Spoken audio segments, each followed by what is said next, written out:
Saudi আরবের কাছে দ্বীপ বিক্রি করবে মালদ্বীপ, চিন্তিত ভারত। মালদ্বীপে ২৬টি অ্যাটল দ্বীপ আছে। তার মধ্যে ফাফু নামের একটি দ্বীপ সৌদি আরবের কাছে বিক্রি করার পরিকল্পনা আছে মালদ্বীপের। আর তাতেই বেশ চিন্তিত ভারত। ভারতের প্রধানমন্ত্রী হয়ে প্রতিবেশী সব দেশেই সফর সেরেছেন নরেন্দ্র মোদী।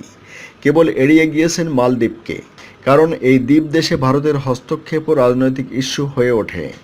তাই মোদীর নীতি হলো দূর থেকে পরিস্থিতির দিকে নজর রাখা।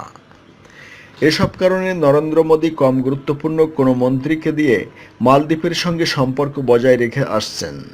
এখন সে কাজ করছেন বিদেশ মন্ত্রণালয়ের রাষ্ট্রমন্ত্রী এমজে আকবর। গত মাসে মালদ্বীপ গিয়ে আকবর বলেছেন, সুস্থির গণতান্ত্রিক শান্তিপূর্ণ মালদ্বীপ চায় ভারত।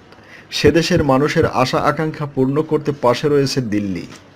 বিরোধী দল মালদ্বীভিয়ান ডেমোক্রেটিক পার্টির এক নেতা জানান, মালদ্বীপে ২৬টি অ্যাটল দ্বীপ আছে। তার মধ্যে ফাফু নামে দ্বীপটি সৌদি আরবের কাছে বিক্রি করার পরিকল্পনা আছে ইয়েমেন সরকারের।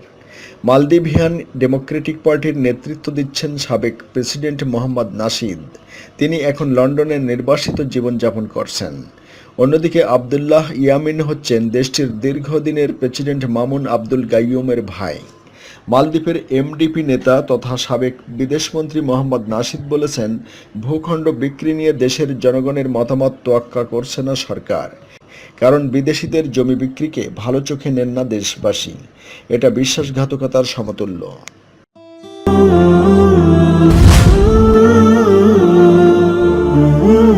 জাযাকাল্লাহু খায়রান।